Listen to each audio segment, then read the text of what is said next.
Drama serial दुलाब जी अचण वारी episode जी पूरी अपडेट तव्हां सां शेयर कंदासीं। जी हाँ दोस्तों, अचण वारी एपिसोड में छा वाकई हाणे मंसूर खान हार मञी वेठो आहे त उनजी जेका महबूबा हुई दुश्मन जे हवाले, यानी हिकु अहिड़े माण्हू जे हवाले कई वई जेको हुन सां मुहबत न कंदो आहे। उन खे बि ख़बर आहे त मंसूर खान सां ई मुहबत कंदी आहे छोकिरी।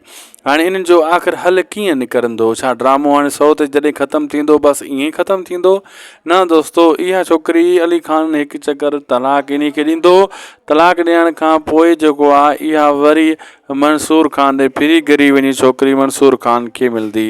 अहिड़े हिसाब सां ड्रामे जे 50 एपिसोड जीअं जीअं वेझो पुॼंदो उन खे क्रॉस कंदो, पोइ ड्रामे में हिकु चकर वरी इन्हनि जो मसइलो मतिलबु ॿिन्ही धुरनि जो पाण में थींदो, ख़ासि करे रहसन ऐं जेको आहे शाहनवाज़ खान वारा मुराद ऐं मंसूर खान वारनि खे विढ़ाइण जी कोशिशि कई वेंदी ऐं उहे इन में हिकु चकर कामयाबु थींदा, वक़्ती तौरु नाकाम थी वेंदा। लेकिन मंसूर खान थधो माण्हू आहे, उहो सम्झी वेंदो जेको आहे हीउ मसइलो छा आहे ऐं इहा शैतानी केरु थो करे। अहिड़े हिसाब सां इहे ड्रामे जो जेको आहे अॻिते कमु वधायो वेंदो। दोस्तों, वीडियो भुॻो पंहिंजी पुॼाणी ते मिलंदासीं तव्हां सां नेक्स्ट वीडियो में। असांखे ॾींदा इजाज़त। अल्लाह हाफ़िज़।